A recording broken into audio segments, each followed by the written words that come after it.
Inspiring किस्से आहेत कि जब उनके घर वाले पूछते कि आप घर कब आओगे, तो उनके लाइफ में कुछ ऐसे इंसिडेंट्स हुए वो आपसे शेयर करना चाहते हैं। तो मैं रिक्वेस्ट करना चाहता हूँ सबसे पहले आदरणीय श्री रामचंद्र नागरगोचे सर, एसीपी, उनको मैं रिक्वेस्ट करूंगा आप आगे आइए और आपका जो इंसिडेंस है वो हमसे शेयर कीजिए।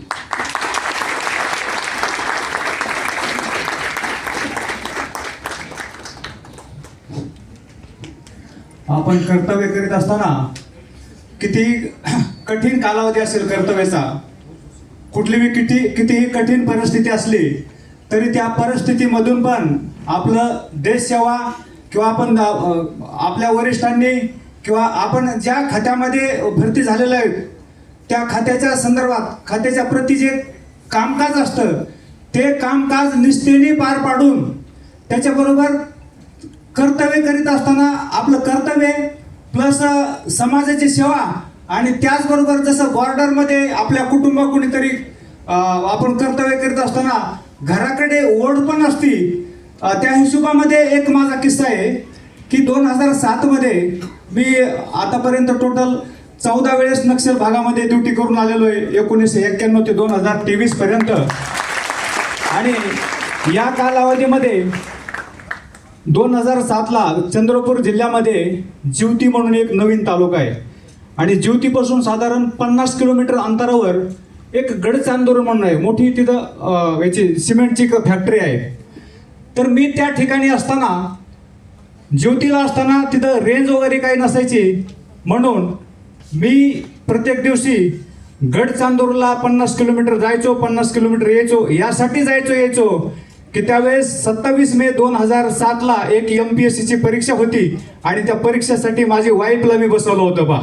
अतिशय गरीब घराण्यामधली मुलगी आहे, आजही घरी गेलं तर खायला नसतं अन्न। मग अशा वेळेस मी 50 किलोमीटर जायचो जिवती ते गडचांदूर आणि गडचांदूर ते जिवती आणि प्रत्येक दिवशी एक तास एक सब्जेक्टचे क्लास द्यायचो आणि असा पूर्ण कालावधी मी जेवढे 3 महिन्याचा कालावधी होता त्या 3 महिन्याच्या कालावधीमध्ये मी माझ्या वाईफला शिकवलं आणि त्याच्यामधून आज ती यशस्वी झाली आणि आज ते ह्याच्या एक MPSC मधून सिलेक्शन होऊन आज अन्न व नागरी पुरवठामध्ये नोकरी करते। ही झाली कर्तव्य करत असताना कुटुंबाकडची ओढ।